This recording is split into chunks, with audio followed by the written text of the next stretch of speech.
we go. Late night podcasting. It's episode 102. Kevin and Brian coming to you in the morning, but for us, it's almost 10 o'clock at night. So late for us old men. Yeah.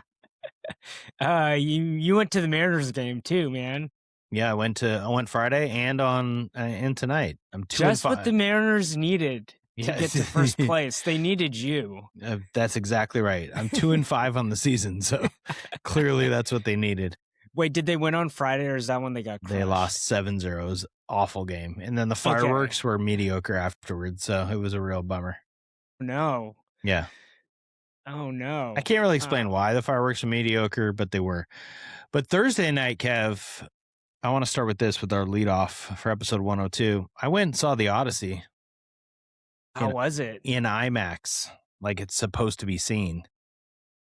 It was freaking great, Kev. It was awesome. Where is your IMAX of choice in Seattle? Pacific Science Center, which for those local to Seattle. Is it the OG IMAX? I'm assuming so. I mean, it's been there forever. I was sitting in a seat that they told me was from the 1962 World's Fair. So. Because you were the oldest person there, or because everybody was in a seat from 1962, Kev.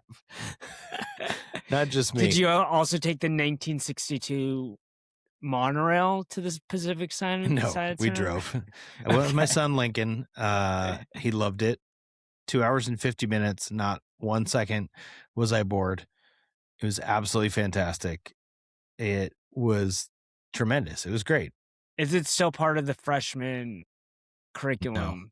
No, we don't read the Odyssey anymore. It got booted. Unfortunately, but now it would be hard because everybody would just be like, let's watch the movie. And it's a good movie, too. So much more entertaining than the epic poem. No offense to Homer.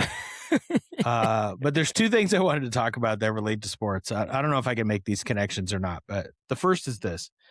A lot of social media content and engagement from not smart people in the United States, I'm assuming. People that haven't read the epic poem. Yeah, who were like, they should have done this differently, or why did this happen, or some version of having no idea that this was an original poem, like, what, thousands of years ago? Just questioning all kinds of random stuff that happened because that's what's in the poem. That's how the story goes, right? Or that's how Greek gods operate in this world. Like, this is not Christopher Nolan's brainchild out of nowhere. This is an original story. Getting mad about all kinds of stuff that is just absolutely ridiculous. And it just reminds me of all the terrible sports takes that we get. One thing I really appreciated this week was somebody pointing out that if you are a soccer fan and you like soccer and watch it all the time, which I don't think really counts for either of us. I probably watch a little bit more than you, but I don't watch a ton, right? I mean, I guess I have rain season tickets. You have Bay Area season tickets, right? Yeah. I'm actually ironically wearing the There you go. Yeah. AFC crest. So we're above average US, but we're not like watching soccer all the time. We're not soccer aficionados. Probably in the 50th percentile. Perfect. Percentiles are By the way, back. my wife will not let me live down the fact that I stated I was a 60th percentile athlete. So she agreed with me on that one. Okay. I felt like people's takes on the Odyssey are similar to people coming out of nowhere who just watched the World Cup, who are like, here's how you fix soccer. Yes. And they just don't watch it all the time, right? And yeah, they're like, here's all of a how sudden, you fix soccer in America. Exactly.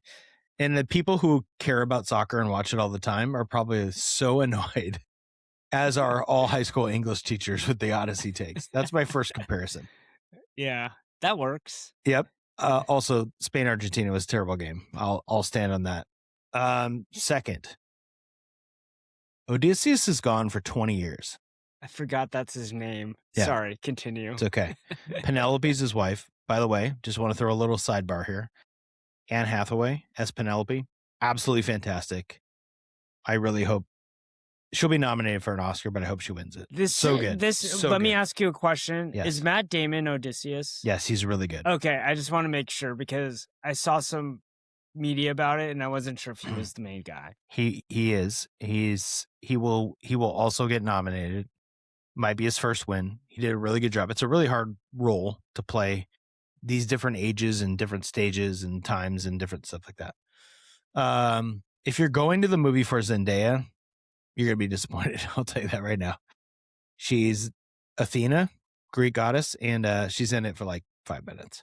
Man, that's a lot to pay for a movie star for 5 minutes. She's going to be in Spider-Man later on. Yeah, they've already made their money back, so they're fine. After one weekend, they've made their money back, so they're going to do fine. Odysseus has gone for 20 years. This isn't ruining anything. You learn this in the first 5 minutes. If you know anything about high school English, you would know this. The premise is there's all these suitors in Odysseus's house who want to marry Penelope and become the king of Ithaca, right? Robert Pattinson famously is one of these suitors of Twilight fame, right? He's Twilight, Robert Pattinson? Yeah, and he's Harry Potter, Goblet of Fire. Well, there you go. He dies in that movie, by the way. Whoa, spoiler. Okay. I'm not going to spoil the Odyssey, even though it's something already written. The suitors are in the house. Penelope, this isn't ruining anything. She's holding out for Odysseus 20 years. She's waiting for a man to come home. Yeah, just like I'm waiting for a Cal Raleigh home run. Okay. Spoiler. So he hit one tonight. By the way, they intentionally walked Dom Canzone to get to Cal Raleigh. And you know who was pitching? Caleb Ferguson. And my buddy Justin, not producer Justin, other Justin in my life, said he thinks this is the Cal Raleigh turnaround. And this Justin is from Boston. He's not an original Mariners fan, but he's like, Cal Raleigh's going to be offended by that. He's going to turn this around right now. This is the moment. Okay. So similar to waiting for a Cal Raleigh home run, the Sonics have been gone for 18 years. Does it feel like the Sonics have been gone a long? Yes. Yeah. Crazy amount of time, right? It's crazy. 2 more years and you're still waiting for your husband to come home? Man. I don't want to put your marriage on the rocks here, Kev. Yeah. But I think later you should ask Christine, if I was gone for 20 years and you didn't know if I was alive, what are the chances? I've already given her permission that she can move on for me if I die. And the question is, if she has hope that you're still alive, how long is she holding out? I don't know. You have to ask Dana this same exact thing. Dana's not getting remarried. She's a lifer. I already know. God. Were we just as big of losers as we are now 20 years ago? Absolutely. All right. That was the leadoff. Welcome to the episode 102 of the not wait for it, Seattle. You're not waiting for anything anymore. The SeaTown Sports Podcast. Okay. So we're going to go through today the Sounders. We're going to do a little Seahawks, Kev. Exciting. Yes. We're going to talk about coaches in Seattle, including our own Dan Wilson. And then you're going to do a top 5 for me. That's what we're doing. So we're going to the Sounders first. Yeah, dude. Loyal listener James is a Sounders season ticket holder.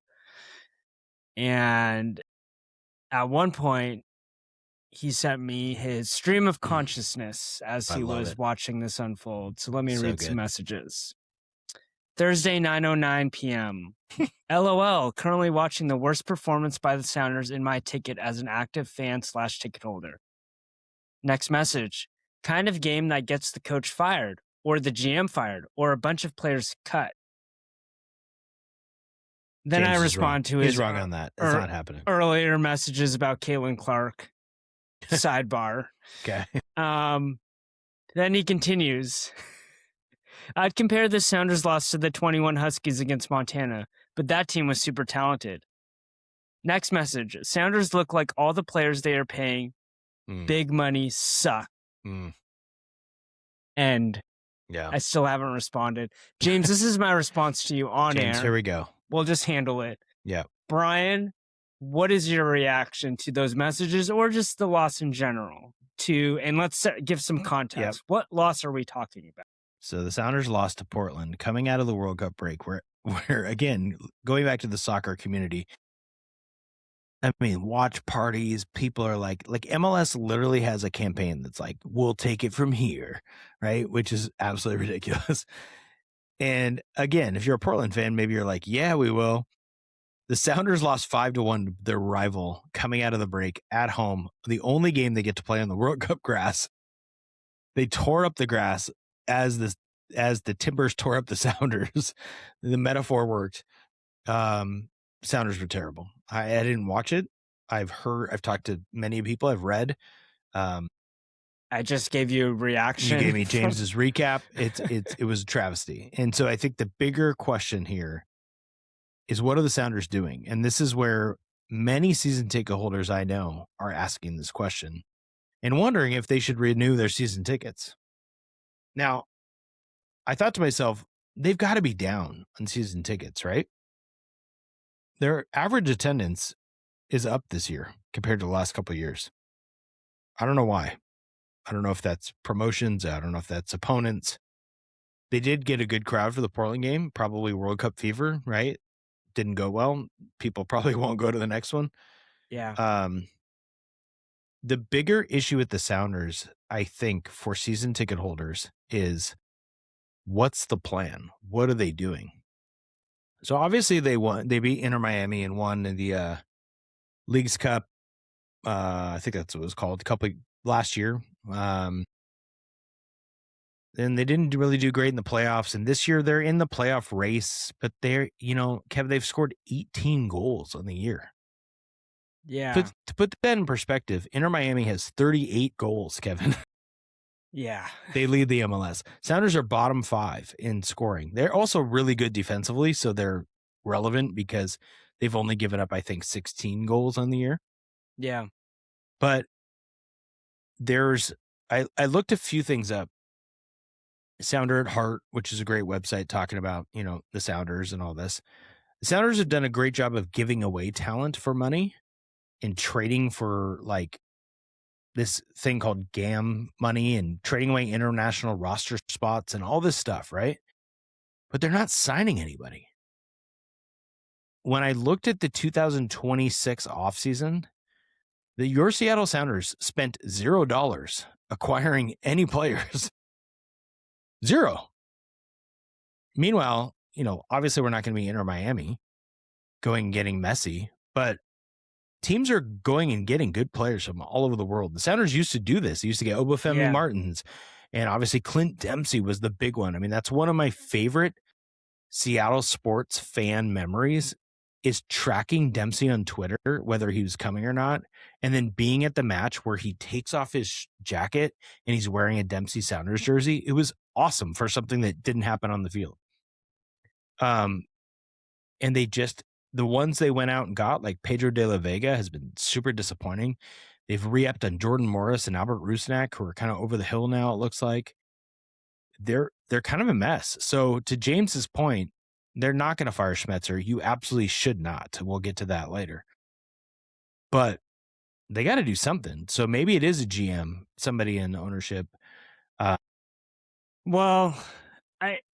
So there's a summer window, right? The way I understand it. So they can sign someone up until, I think, September 2nd.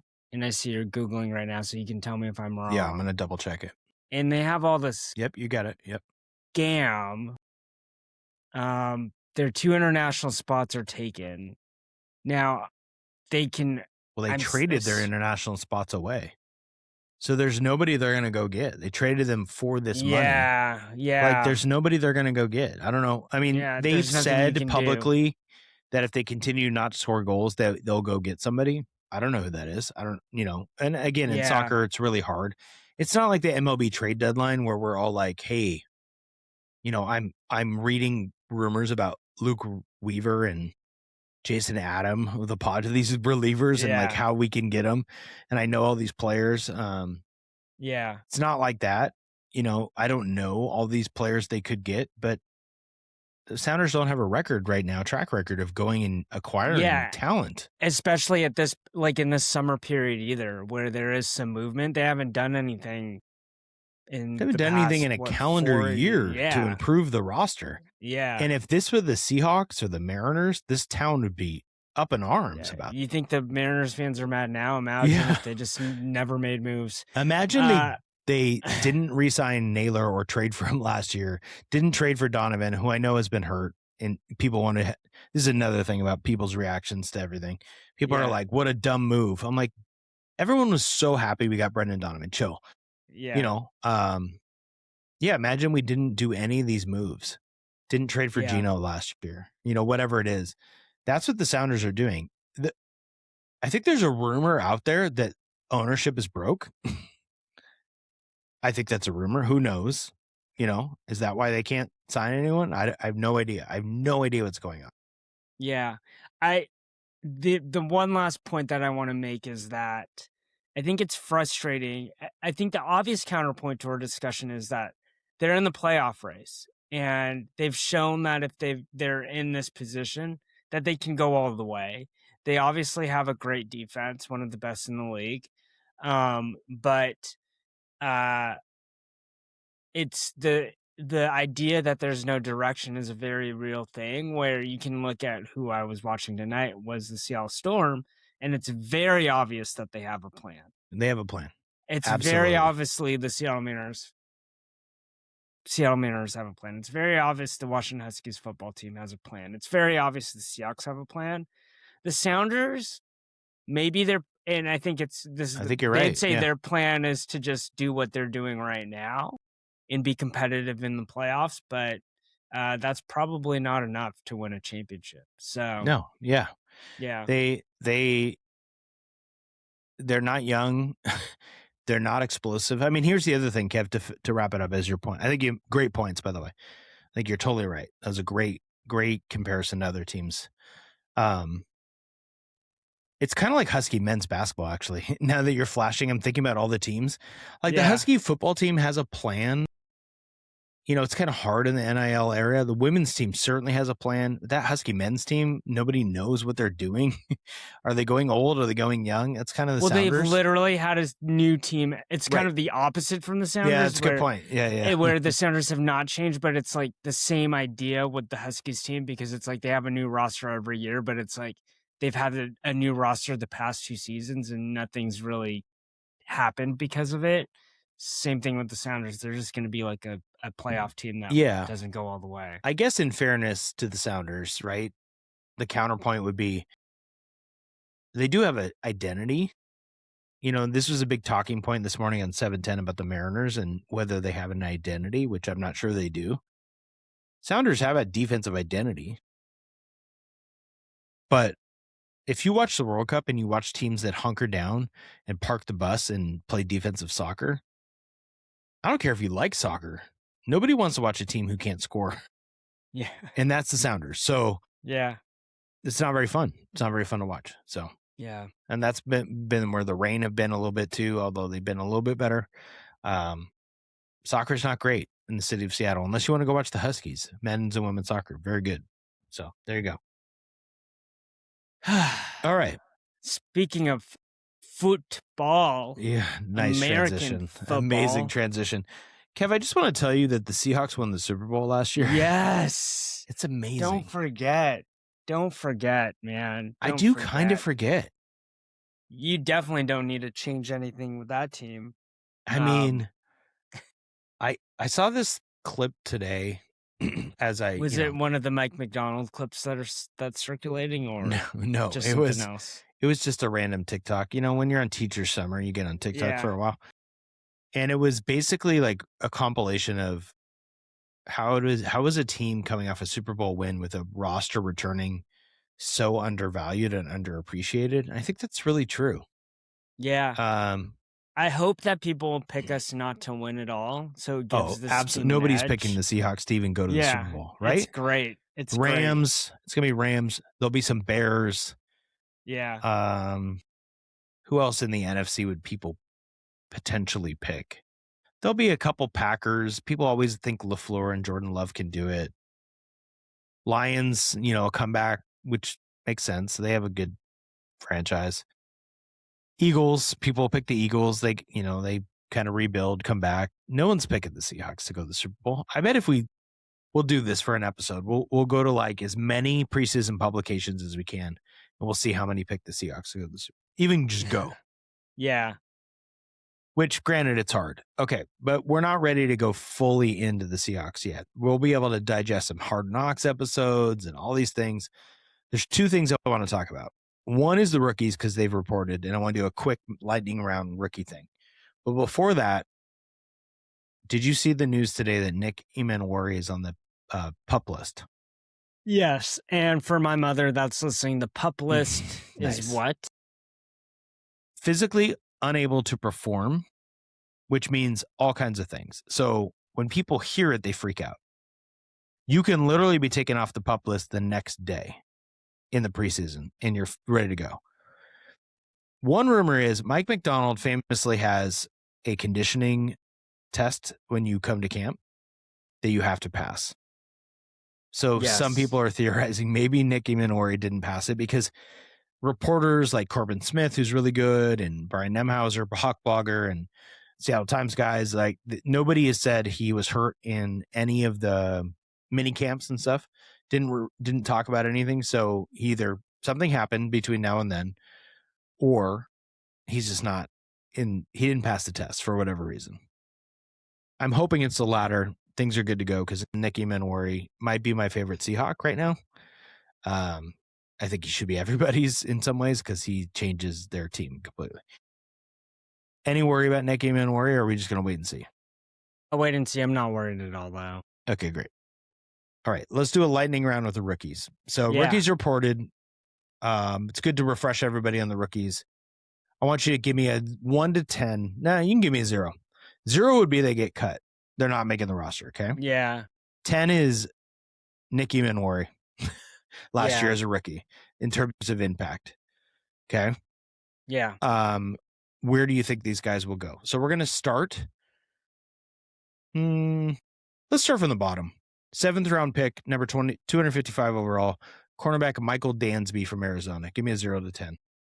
Yeah, I'm probably at a 1 or 2. Yeah, I think that's fair. Yeah, I don't think he makes the He may not make team. the roster, right? He might not make the roster. Now, he's one of 3 corners who are competing that they drafted, so maybe he makes it over the other ones, but I would guess as a 7th rounder, not great chance. Yeah. 7th round pick, number 242 overall, nose tackle Devin Eastern from Minnesota. I think he's also on the PUP list. He is. So his is more concerning in some ways because as a veteran on the PUP list, they don't even have to report yet, right? Yeah. I think you could go either way with this, but Eastern as a rookie, like this is his time as a 7th rounder. Yeah, you can't really afford to miss reps at this time. Yeah. It'll be interesting now that we're talking about, like, this is getting pretty detailed, but like if we see stuff like this in Hard Knocks, right? Yeah, like these injuries and whatnot. I'm so excited. All right. Let's go Andre Fuller. Hold on. I want to respond to that too. Yeah. Eastern, I think, is probably, I'm going to go a little higher. Like, even though he's on the PUP list, that knocks him down. Let's go 2 from my view, because that position as a nose tackle is that there is an opportunity to get a spot more than, although there's corner spots open, but 6'5", 320, man. He's a big dude. Exactly. Yeah. Okay. Andre Fuller, cornerback. He went round 7, pick 236 from Toledo. It's got to be the same 1 or 2, right? Like he's in the same boat with the Dansby thing. Interesting that an Arizona cornerback went later than 236 to 255. There's not that much of a difference. No. Yeah. There's not really, like, Seattle Times does a little rundown, and they don't have any particular anything other than Fuller and Dansby are competing with each other. It's like, okay, they don't have any. Yeah, but what are they even competing? I mean, maybe a practice spot, right? Yeah. I'm sure they'd love to get these guys on the practice squad if they could, but roster 1. Yeah. Okay. Who's next? Emmanuel Henderson Jr., wide receiver, round 6, pick 199 out of Kansas. Yeah. So he's supposedly a special teams guy, I think. I think he might be fast. I don't know. What do you think? He's a receiver. Yeah. Do they even have a receiver spot? Yeah, I mean, behind Jason, it's just like a bunch of dudes with experience.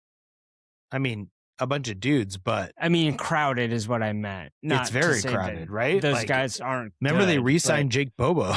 So everyone's like, well, they can't afford it. They won't keep him. Yeah. I'd probably put him in the 3 or 4 range just because he could make the team for special teams. I'll go 5 until we know what's going on with Tory Horton. Because Horton, remember, he was out last year and Shaheed took his time. And yeah, if Horton starts, I mean, he's not on the PUP list now, which I guess is good. But if he can play, then I don't see how Henderson plays on that team. But yeah. Okay. Next up, 5th round pick, guard Bo Stevens, Iowa. Ooh, I'm probably at a 7 with Stevens just because offensive linemen end up like he'll get if someone goes down, he's in. Like he's playing. And yeah, I just think that they're working on him like he's a developmental piece, but he could see time like right away, depending on how injuries go. I got distracted because something about saying Bo Stevens made my Alexa go off. It started telling me about Bo Stevens. It's very distracting. I think I agree with everything you said. I got so distracted. My hope is that he would start. I don't even know if that's possible. Okay. Yeah. I don't think he will. Unfortunately, Anthony Bradford will continue to play football for the Seahawks. So, yeah. Okay, Julian Neal, corner from Arkansas, 3rd round pick. God, are we at 7 again? I mean, he's playing behind who? I mean, there's corner spots open because Rick Woolen's gone. Yeah, so he'll play, but we have Witherspoon, right, still. And we have Josh Jobe is the other corner probably starting. Yeah. So maybe he's competing to be the primary backup, which means a lot of time. Yeah, I think he's 3rd round pick. He's like a 9. Well, if we're talking about impact, I don't know that hopefully, but let's go 7 or 8. Yeah. Okay. Bud Clark, 2nd round pick, safety from TCU. Yeah. They lost Kobe Bryant, right? I'm saying right because I just can't remember what happened. I know it's been a while. Yeah. Oh, see, for him, I'm obviously higher than Neal. God, is he a 8 or a 9? I'm so excited about Bud Clark, Kev. Yeah, out of TCU, by the way. Out about Bud Clark. He's the one I'm excited about. He's not Nick Emmanwori, but like the way people talked about Emmanwori last year, and I remember I was on this pod saying people were saying he could be Kyle Hamilton and play this role, and then he did. Yeah, they won the Super Bowl. I think Bud Clark is the guy that everyone's like, I can't believe the Seahawks got Bud Clark. So yeah, I guess the optimistic version of me is 10. Like he has the Emmanwori type impact, which maybe is insane, but yeah, that's what I'm hoping for. Man, he was, really good at TCU. I'm just looking at it as numbers and everything. Oh man, he just has some things that he can do that people are excited about. So that Bud Clark's the kind of guy that you watch preseason for, just to see what he looks like. Yeah. Do you think he starts? No, I think Ty Okada will start opposite Julian Love as a safety. I think Okada's pretty decent, but I bet Bud Clark's going to be in there. Now, remember, for those who get freaked out because things don't happen right away, Nick Emmanwori, I went to the opening game last year. He got hurt 4 plays in, and then he was out, I don't know, a week or 2 weeks before he came in. So it wasn't until game 6 that Nick Emmanwori even became what they thought he could become. Yeah. So we gotta wait and see. But I think because of that as a comparison, you can't expect Bud Clark to be in there right away. I think he'll play and he'll get reps. But Ty Okada will be the other safety unless injuries happen. Yeah. And then first round pick, running back, number 32 overall, Jadarian Price from Notre Dame. I think he's just got to be 9 because of the opportunity. Like, people are going to be drafting this guy on their fantasy football teams. He could end up being like the starter. Obviously, the Seahawks are replacing Kenneth Walker. You got George Halani still, right? They have Halani. They signed Emmanuel Wilson from the Packers, who I think is a little underrated right now. I think Price will struggle in pass protection as a rookie, and that'll be interesting. Where Charbonnet is still on this team too, although he's injured. Charbonnet will not. I would guess he doesn't play till October. Yeah, that's interesting. So, Jadarian Price, you better hope is a 9. Yeah, because they need a running back to run the ball and to get yards for them. Yeah, that's going to be a lot of pressure on Darnold and JSN to carry the offense if they're not getting any production from the backfield. Right. Which, if you're gonna, we don't want to do this yet, but if you want to talk about things you're worried about, that's probably at the top of the list. Is can the Seahawks run the ball? They really struggled to run it till the end of the last year. Then obviously Ken Walker blows up. Charbonnet's pretty good. They get it going. They win the Super Bowl. Then Walker leaves. Charbonnet's hurt. That's a big question mark. Yeah. So, Price has got to be a 9 or a 10 for the Seahawks to be good. All right, we did it. We had our first NFL segment. This is exciting. I survived. Yeah. We got to do this for the Huskies next week. Okay. I really like this segment. The Huskies open with the Cougs? I think I said that last week. Yeah, I was looking at flights to see if I could make it up for the game. I was looking at tickets today. Are tickets decent right now? They were sending out an email that was like $50 tickets. Seemed reasonable. I mean, you're not sitting close, but they were like last chance to get $50 tickets to the game. September, it'll be nice weather. But I don't know. Here's where I always fall. I'm like, God, it would be really nice to watch on TV. Yeah. I don't know. Baseball, like when you go in person, there's a pace to it. You got your buddy you're talking to, or your family, you're having fun. It's less likely you'll see a close-up of Dan Wilson and yell at the TV like a lot of people are doing these days. Man, let's talk about coaching in Seattle. Here's my question to you, Kev. How many good coaches are there in Seattle? I'm going to give you the list. Are you ready? Yeah. Tell me if I'm missing somebody here, okay? Yeah. All right. We have Sonia Raman from the Storm. Brian Schmetzer. Laura Harvey, Dan Wilson, Lane Lambert, Jedd Fisch, Danny Sprinkle, Tina Langley, Michael McDonald. Do we want to do should we either roast them or toast them? I don't know. Toast them? Roast or toast? No. A toast to them. I like it. The roaster toast. Okay. Yeah, I like that you were like, no, and then you finally got it. Because when I was thinking toast, I was thinking like a burnt piece of toast, which... That would be more like roasting. Yeah, but we're going to toast to their success. Let's roast your toast. Let's just get the easy ones out of the way. Okay, who are we toasting? Yeah. Mike McDonald. Yeah, Mike McDonald, obviously. Super Bowl champion. Yes. Yes. Schmetzer, we're still toasting. Yes. We've talked about this in this podcast. He's the most accomplished coach in Seattle. He's one of the best MLS coaches ever. Eventually, though, he will hit the Pete Carroll. If they don't turn it around, totally. Yeah. He will hit the Pete Carroll of, let's just make a change to make a change. He's not there yet. He's not even close there yet. But is anyone else in the toast category? I'd throw Harvey in there. Yeah, she's tricky because she has been, but they've been bad now for a couple years since they lost all their talent. She's not worth roasting, right? Yeah, definitely not a roast, but she's not as close to toast as the other two.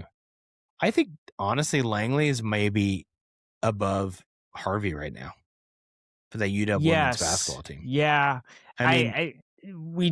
She hasn't hit the ceiling yet. Yeah, you're right. She hasn't accomplished as much as Harvey, but she's definitely on the more of the upswing of like she got her extension. She killed it in the offseason with this transfer portal and the retention. Like they didn't lose anybody big. And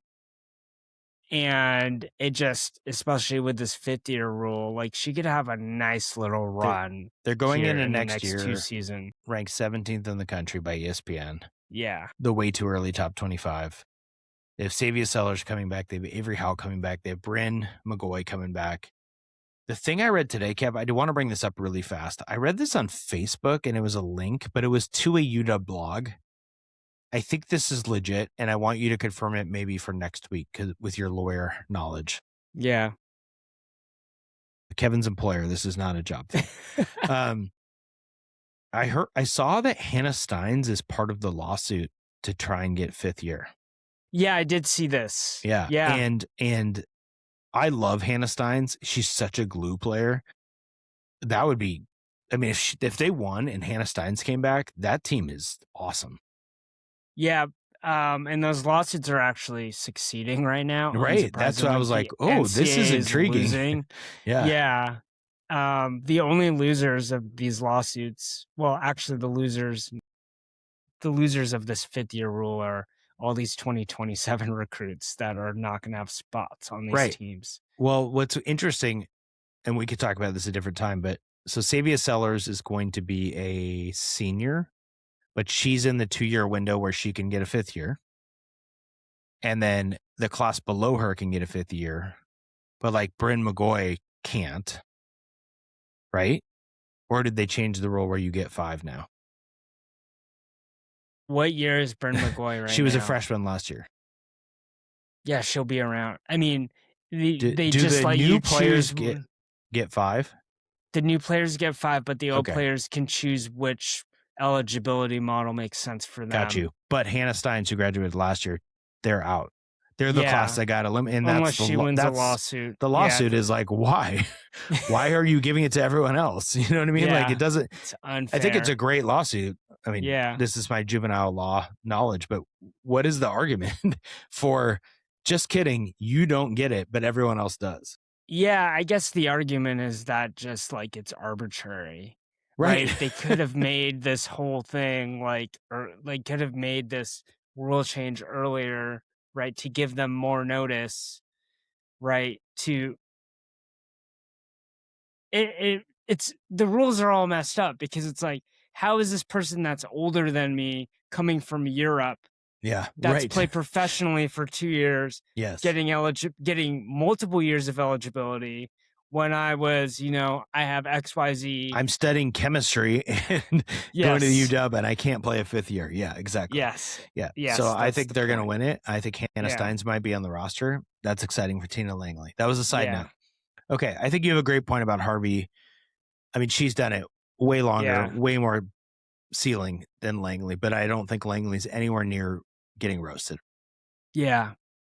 Who haven't we talked about? Do we save Dan Wilson for last? I think we do.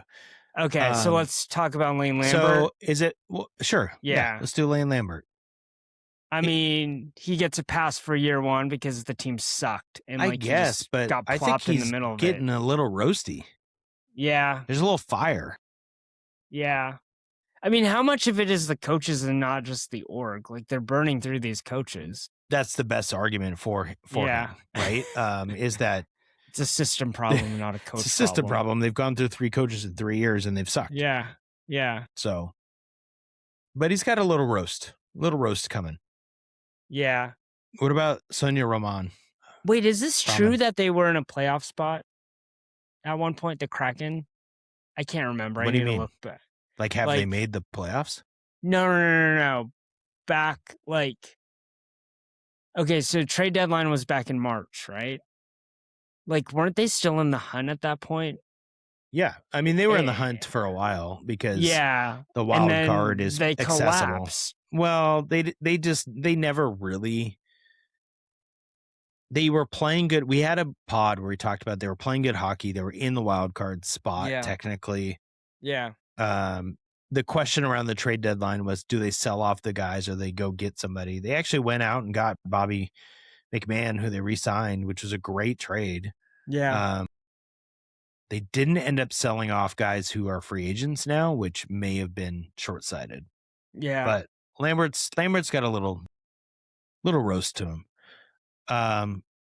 Do we give a pass to Raman in her first year at the Storm? Yeah, and I will just say, if the plan is to play the young players and lose, I actually wonder every game. I honestly wonder if they just had to sit down and they're like, we're not going to tell you what we want you to do, but we want you to play the young players at all costs, right? Like, or do they just have very direct conversations, the front office and the coach, like, it's okay if you lose. Like, focus on. They're definitely playing the young players, right? So that is clear. I mean, their starting lineup today was Heidemann, Flage, Jade Melbourne, who's still young, Obafemi, and Dominic Malanga. Megabor is out again. Megbagor, sorry. Stephanie Dolson, who they signed in the offseason, is barely playing. Jordan Horson's now barely playing, which is interesting because she used to be. Will she be part of the nucleus? I don't know. She's having a really rough year coming back from injury. Malanga is an all-star. Fam looks the part. Flage had 26 tonight. Flage is legit. Yeah. When they add a top 3 pick, hopefully. I was going to say that was a great pick, but they did not pick her. Someone else did, and they traded her for free. Here's the thing about Sonia. It is too early. As you know, I've been on record. I want them to lose, and I want them to lose exactly like they're doing, where they're competitive and they're improving. They are now, I think, 1-11 in close games or clutch situations. And at some point, you do say coaching matters there. Yeah. I think it's totally fair to give a pass this year. Yeah. Because you've got a second-year player and 2 rookies trying to execute down the stretch. And like I watched the Fever game, and they're terrible execution. I don't think it was bad coaching necessarily. I don't know. Yeah. But when they're competitive, that's when we'll know more. But 1-11 in close games is generally a bad indicator of coaching. So yeah, we'll see. Okay. How about your boy Danny Sprinkle? Yeah. I mean, we're roasting the hell out of him. Yeah. Unfortunately, like, this happens where this is like when you hire an NCAA basketball coach, here are the buckets of people you can hire. So they went through Hopkins, he was done. Okay. And you have different buckets of categories of types of coaches. So one is like the established head coach who has made the NCAA tournament with multiple programs and is leaving a program for one reason or the other, right? Wasn't able to make the NCAA tournament the past couple of years, whatever, right? That's a bucket of coaches. If you could fill in guys that you know of, that would help me here. But like Randy Bennett is an example, St. Mary's. I don't think that's the right example because you think he's too good. Yeah. Well, he's like a legend at St. Mary's. He's the best. You know, he was never going to leave unless he got a great offer with a lot of money. Yeah. Yeah. So he wasn't going to leave for you, Doug, I don't think. I think you're thinking more of like the guy I could think of is Will Wade. That's a bad example because Will Wade got in trouble a couple times, but like he goes to a couple stops, makes the tournament. Yeah. You've got, Lorenzo Romar as an example, like not a great example, but like he's made the NCAA, like he's an established coach. That's kind of like what I'm trying to get at here. Okay, there's those guys. There's the guys that were part of a successful NCAA tournament program, but never got the shot. A hot assistant. This is a very popular hot assistant or a hot head coach. A hot assistant coach that will get elevated to the head coaching position. Right. You see this happen all the time in football. Yes. Like Jamarcus Shepard, as an example, he's the head coach of Oregon State, was a great assistant at Washington, Alabama, then makes the jump, right? That's what Mike Hopkins was, right? An assistant at Syracuse for years and years and years under Boeheim. Right. Huskies elevated him, right? Yes. That's an example. That's a bucket. They tried that, didn't work out. My favorite is the bucket that Sprinkle falls in. And if I'm missing any buckets, you let me know. But I think these are like the three kind of where you're pulling from, is a really successful mid-major coach that has made the NCAA tournament, that has proven that they can win at the lower level, and now gets elevated to a big level job. Sprinkle made the NCAA tournament 3 years in a row, 2 years with Montana State, I think, and then a year with Utah State, and just was successful with the mid-majors. Did he go far in the NCAA tournament? No, he didn't. But that's hard to do when you're a mid-major, especially like nowadays with the rosters, kind of like this gap forming between the Power Four and the rest of the teams. So this is a long way of me saying, like, he was successful at those mid-major programs, and maybe he can coach, but building a roster, man, in the Big Ten, when you're not one of like the top 5 teams in the country, is really hard. Like, and here's a great example. Dusty May, who just won the national championship with Michigan, had no problem walking away from all that success and going to an NBA job. And maybe you can say, well, it's the NBA. There's only 32 No, his answer jobs. was, it's so much simpler. Yeah. I get to just do basketball. He's like, I don't want the headache. Yeah. Like, after winning the national championship, like, he was already worried about like retaining his roster for next season. Like, it's not an enjoyable thing. Here's the problem with Sprinkle, though, to me. And I defend coaches, right? We've talked about this before. I've coached. I'm not gonna sit here and say he can't coach, but the rumor was year one they had a whale at UW who told them even year one into year two, the Desmond Claude and all these guys, somebody told them they had to fill the roster with them. Like, this is what I've heard. Okay, he didn't get a lot of selection in who was on his roster. He still had a lottery pick. He still had good players. I went to many games and watched many games. I don't know what their identity was. I don't know what they were trying to do, and I don't know what they were doing on offense. And if your roster is so bad that you can only run high pick and roll, great. But there are guys all over the NCAA who are running more innovative, more unique, better stuff than when I saw Danny Sprinkle running. So I know basketball well enough to say I don't know what they're trying to achieve. And you're right. They have a flawed roster, and roster construction is really hard.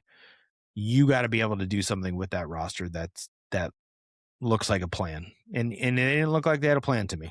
I don't know what they were trying to do. Are they trying to play fast? Are they trying to play inside out? Are they trying to shoot a bunch of threes? Are they trying to get paint touches?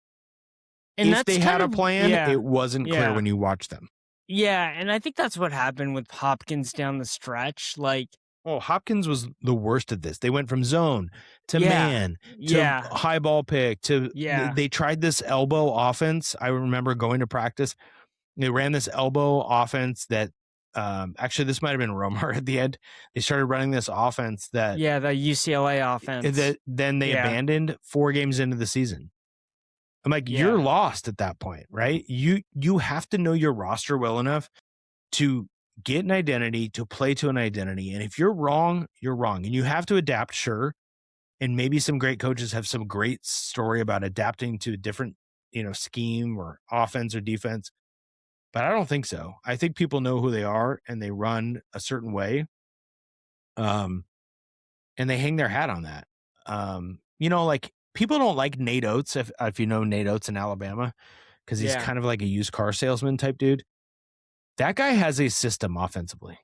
It's layups and threes, and he ran it at Buffalo, and he ran it in high school before that, and it's what they started doing at the Rockets in the NBA, and he knows what he's doing. He has a system, and I will take somebody with an identity every day of the week. Yeah, which Mark leads Few's me another great example, like running things through the post. Like they've Mark always Few had definitely a great plays to post an guy. identity. Yes. Yeah. Yes. Yeah. Sorry. Go ahead. Okay.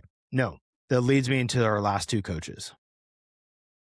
So Jedd Fisch and then Dan Wilson. Yeah. Does Jedd Fisch have an identity with this franchise, and where is he, roast or toast? Yeah, I think he does. I think there's an element of little Nate Oates to kind of like the salesman. That's true. That is true. He's so far shown that he might be the best recruiter that the program's ever had. I know, that is crazy. And they're on an upward trajectory. Like now, this is a total different conversation if Damon Williams ends up transferring to LSU in the offseason. That didn't happen. But what's the identity? I think that's what we find out this season, because the first season was rebuild mode. The second season was, well, now we kind of get what's going on in the Big Ten. We have talent, but we're not there yet. I think they have enough talent right now. And his identity is offense. I mean, that's what he does. He's the head coach. They don't have an offensive coordinator. He's going to call he got rid of the middleman. And like he's fully in charge now. And they sell this NFL thing. Like we're going to run an NFL offense. I think that's probably what it is. Their right? identity is to be a pro. Isn't that what they say? Yeah. Be a pro. Yeah. So they do have an identity. And I think in terms of the offense, where they need to improve this year, they obviously have to score against good defenses. The top 4 defenses they faced last year, they scored like 7 points, 3 points, 7 points. That's going to be the difference. That's all at the back end of their schedule. We'll get into this much more in future episodes. But I felt like they didn't know whether they wanted to be a running team, a passing team. Yeah. And you want to be both, obviously, but we talked about this how many times? They had Jonah Coleman, who we loved. They had Adam Muhammad. Yeah. And they had who's the running back? Jordan Washington, right? Who's hurt, may not play this year. They had all 3 of those guys last year, and they just would not run sometimes. Yeah. I'm waiting for them to be like the genuine, like, good team. They haven't done it yet. They have a marquee game on every schedule. Like, they haven't beat Oregon under Fisch yet. Like their best win was Illinois last year, right? Yeah. Doesn't feel like a big win if you're a Husky fan. It was big in the context, but I'll tell you, spoiler, CBS has them beating Indiana in their preview. And going and being a 9-win team. That might be good enough for the playoff. Is that 3 losses or 2 They have losses? Indiana in the playoff and the Huskies not. Okay. They would be 9-3. They have them losing to Oregon, USC. Right. Seems like a toss-up. And who would be the other one? Maybe Penn State. Yeah. I think that's, and then beating Indiana. So they had them at 9-3. A lot of people have them at 8-7 wins. A lot of people have them going 6-0, I think, to start the year, but we'll see. We'll get into that more. Last coach for you. Do they have an identity? Roast or toast? Your man, Dan the Man Wilson. You're talking about the manager of the first place AL West Seattle Mariners that won 7-0 tonight. 8-0. 8-0. Sorry. Also, I sure hope Julio's not hurt. Yeah. Okay, go ahead. God, I just feel so up and down because my default is like who has more control over the outcomes of these games. Mm-hmm. It's the players. Is firing him actually going to cause more issues? Well, it's a good question. How about I give you this, Kev? I have something for you. I have to find it, but I have something for you. Okay. So I thought I took a picture of this.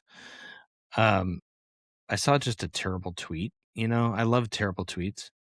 This is, I'm going to shout out this Twitter person because you're going to love this. It's a Husky fan. Yeah. Actually, I won't say who it is, but they said, based on the lineup tonight against the lefty, this is why players don't respect Dan Wilson anymore. He does this big speech about rewarding good play, then drops Cole Young to 7th in the lineup. He's basically saying, like, this fan, him or her, is saying, like, the players don't respect Dan Wilson, which is a big question, right? Did you happen to see Softy's tweet tonight? Yeah, can I read it? I have it. Please do, yes. Okay. He was on KJR with Softy today, Logan Gilbert. Quote, I always try to be pretty nice. If I ever heard people say that, I'd get pretty fired up. No, wait. Let me give context. This was in response to the people that want Dan Wilson replaced. And here's what Gilbert said about this. I always try to be pretty nice. If I ever heard people say that, I'd get pretty fired up. That's ridiculous that people would say that. Dan is one of the best people I've ever met. I think he's amazing at his job and what he does and the way he gets us going. I think every single one of us would go to bat for him. I love playing under him, and I hope he stays here forever. Yeah. Yeah. That's a huge endorsement. Yeah. It's not just saying, hey, we love Dan, just some generic thing. Like, he threw in two things. Basically, like, it's ridiculous. And second, I want him to be here forever. And this is Logan Gilbert carries some weight in that room. Not quite Cal, but pretty close. I think on the pitching staff, he's probably the leader of that group. So he's probably a pretty big leader in that clubhouse. And I'm guessing he speaks for a lot of them. And so this is a big part of what we've been talking about. People can complain all they want, including Softy running a poll this week, and 83%, last I checked, saying they want Wilson fired. And we've said on here, he probably should be. But I change my tune if I hear the clubhouse is behind him. Yeah, and I always question when people read into things and, like, ascribe intent. Like, it's just really hard for, obviously, like, people are just guessing, but this just goes to show how wrong people can be. Like, because that was a very common storyline or theory that the clubhouse doesn't support him and isn't behind him. But there's more evidence supporting that that's not the fact than that is. Now, I'm not saying that some players might not respect him, but come on, they like the whole piggyback thing. Hey, they ran a whole piggyback thing, and then Logan Gilbert still says this. Yeah, no. And I think that's what I'm trying to say is, like, or people were still upset, but like Luis Castillo's just still pitching his ass off, still rooting his teammates on. Like, no one has, like, killed Randy or Rosarena yet. I mean, even when Castillo was mad at Rosarena, he denied it. He denied it. He's like, I was mad about my pitch. Yeah. So I think there's ways to critique Dan for sure. His bullpen management at times. Even tonight, honestly, Kev, it was a 1-0 game, and they brought in Nick Davila to pitch in the 7th inning. I was like, oh, dear God. I watched him on Friday. Now, part of that is they just don't have the dudes. They've run out Bizardo and Munoz, I think, back-to-back games. Maybe Spire, too. So they were, I don't know what they were going to do. They had Ferrer up and throwing. They had Davila going against a right-handed part of the Reds lineup. It ended up working. So if you're going to critique Dan for his moves, you got to give him credit when it works. Yeah. They had a lineup tonight of Buddy Kennedy and Weston Wilson out there. And Weston Wilson came up big again. I mean, Victor Robles is getting hits. I don't know. They're doing it somehow, some way. They're back in first place, which is amazing. They have a huge series against the Rangers. Dan the Man Wilson is more toast than roast right now. Yeah, he is. As of today. But let me give you the argument. I'm not saying I agree with this, but here's the argument. The team's beat up, right? That's for sure. We've made that point. And besides just being beat up, your best player has sucked the entire season and was injured. Yeah. Just about every key player has missed time at different points in the season. You're making the argument counter to somebody roasting. Yeah, I'm like making. if somebody wanted to roast him, this would be your counter. Yeah, okay. Exactly. Cal Raleigh was out for a while. Julio was out for a while. Just had this concussion thing. Brendan Donovan's been out the whole year. Brendan Donovan's out. Your big acquisition. Yeah. Canzone was hurt. Randy's got a hamstring. Brash is out. Criswell's out. Spire's been out. Robles was out for like a couple months. Like just now, the team is getting a little healthier, but we still don't have Donovan back. The track record, right? Like, has a team within one game of the World Series. And I know people, that's the biggest argument, but it's still like, that's still there. Like, he got them far last year. Third, the division is hella weak, right? They're still in it, right? Do you really want to shake things up? So, like, is it really necessary to shake things up? Are we really in a point where they need to fire Scott Service? I don't even think we're close to that point. And then, of course, like, this is kind of related to that last point, but, like, is it worth it to shake up and find a guy? Like, who do you replace him with? Like, are you inspired by Eric Young, like, taking over? Or who, like, I don't know who they, right? Who they replace him with. So, and Dan Wilson is self-aware. He knows he needs to be better in certain ways, but that's the argument. That's the argument for just writing it out. I think to add on to that, I'm not the first person to say this. Many have said this. They're not firing him before the 50 Mariners celebration, which is on like August 8th or 9th. He's going to be on the top 50 team. Yeah. So they're not going to fire him. This is not how the Mariners roll, right? They're very much into the PR and the celebrations and stuff. Yeah. It's part of the reason they sell tickets. I don't think that's the only reason. I mean, I think your point is stronger. Like, what are you replacing him with? You know, if Alex Cora really was like, I'm ready, I'm coming, great. But they don't have a manager in waiting really necessarily ready to go. Yeah. I mean, I suppose, I mean, I don't know. I was going to say, is Manny Acta still there or did he leave? Yeah.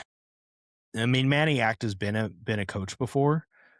He's the bench coach, so he could, you could fill in with Manny Acta, but I feel like Manny Acta doesn't want to be the manager right now. There's a reason he's stayed as the bench coach of the Mariners through, a couple managers now.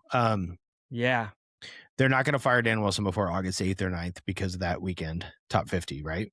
They're going to celebrate that top 50. Yeah. And then at that point, Kev, you're not firing him for the last month and a half of the season. That's then you just write it out.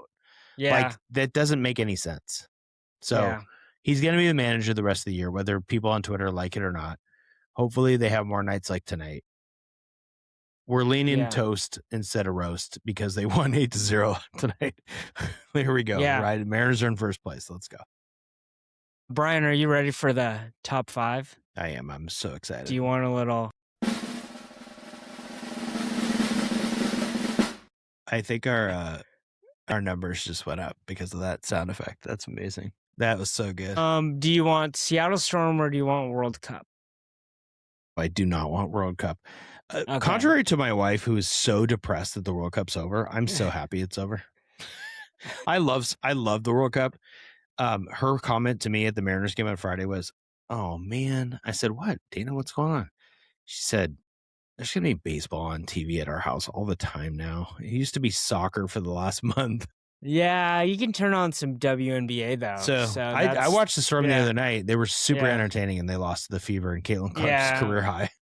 I turned them on after the Mariners won and after we watched the Valkyries. And the Storm lost tonight.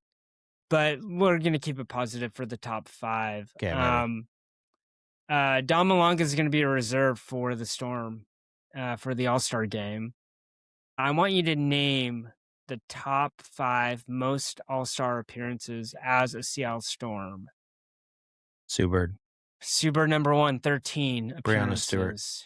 Brianna Stewart, number 4 with 4 appearances. Lauren Jackson.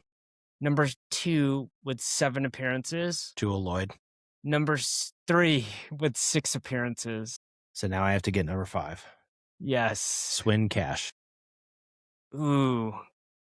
Am I wrong? I think you're wrong. I think she only made it one time as a Storm. She had a short Storm career. Oh, okay. She made 2. Yep, I'll give it to you. Oh, God. Did I just crush that top 5 to unbelievable abilities? So NECA also got 2. Wait. Hold on. Yeah. Okay, it's okay. I was going to say. So NECA got 2. Yeah. And Skylar? 1? She would have only been 1, right? No, she played 2. I mean, she played 2 years in Seattle. Let's confirm.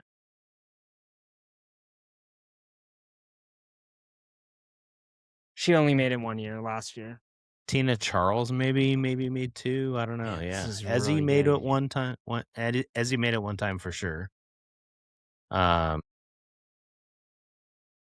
Charles, no. She didn't make it. Oh, interesting. Yeah, that was pretty good though. That was amazing. I just crushed that. Yeah, that was quick. We just needed a quick one. Wow, that was really good. Yeah, it was great. Okay, well, we'll talk the Seattle Mariners. Yeah, Dan Wilson will probably be the manager next season. The Mariners are in first place. Will they be in first place next week? That's the big question. I mean, when we talk, it'll be coming off of a 4-game series against the Rangers. That's a huge. So that'll series. Be huge. Yeah. That'll be enormous. It will also be very close to the trade deadline by the time we talk. And the Seahawks will be in training camp and the Huskies will be getting ready. Are the Huskies going to be in training camp by that point? They're getting close. I'm not sure. Yeah. How come nobody ever knows when college practices start? I bet they do in the SEC. I bet in like Alabama, where I just was, they definitely know. Especially if they form their own league. Man, that's a whole nother issue. But yeah, you just Google it. Nobody knows when the Huskies report. So at some point they'll be in practice, and Christian Cable will tell us they're practicing. So thank you, Christian Cable. Yeah. All right. Thanks for joining us, and we'll see y'all next week. See you next week.